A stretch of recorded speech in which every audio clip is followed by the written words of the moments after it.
Welcome back. Today we have Barbara Boyer, who's running for Georgia House District 143. Thank you for being here today. Well, thank you for having me. I'm glad to have you here. It is a beautiful day. I have a few questions for you. Okay. First off, what are the main priorities you plan to address if you're elected, and how do you plan on doing so? Well, I've talked to people in my district many times, and to people all over Georgia, actually. And the main problem we have in Georgia is cost of living. So I really want to address cost of living, and it starts, I think, from education. We need to work on our education system. We need to bring jobs to Macon. Good jobs will come to Macon if we have an educated population. So that's where you go back to education, make sure that our educational system is a strong educational system. We have one of the best education systems in Georgia, but it needs a little improvement. Everything needs an improvement. Okay. And why do you think that you are the best candidate for this position? Well, I'm an attorney. I've been an attorney for 40 years, and I'm also a small business owner, so I understand a lot about small business. I've done litigation, and I'm also a mediator. A lot of people don't know that, but I've done mediation since the 1990s.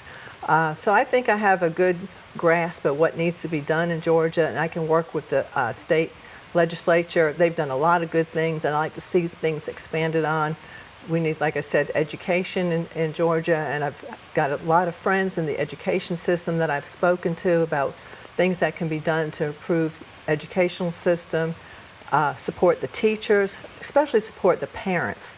I think a lot of support needs to be, brought back to the communities and the children, starting from the ground up.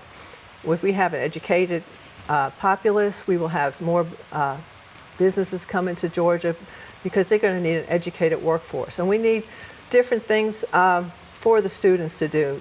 College education is good, but also technical education where somebody may not want to go to college and they want to get a job right away, that they have the opportunity to go to a technical institute to learn jobs. Also, we need to work on regulations and lowering taxes.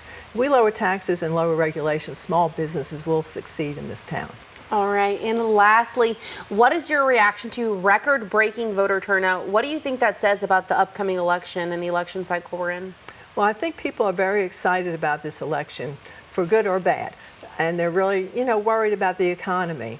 And one of the reasons I think we're having a big turnout is because President Trump has asked for people to come out. So we're not just usually, historically, the Democrats come out and they'll vote early. But because we have such a large number of people coming out, I think everybody's coming out because everybody's concerned about the economy. We have record inflation, and that's a federal problem. And so people are looking at that, which inflation means that the cost of living has gone up for everybody. Everybody in the United States is having that problem. So I think that's why we're having a record turnout. All right. Well, thank you so much. Thank you. All right. If you would like to find out more about the upcoming election, head on over to our website, 41NBC.com. The best stories come from you. If you see breaking news or have a news tip, call the 41 NBC Newsroom at 1-866-901-NEWS.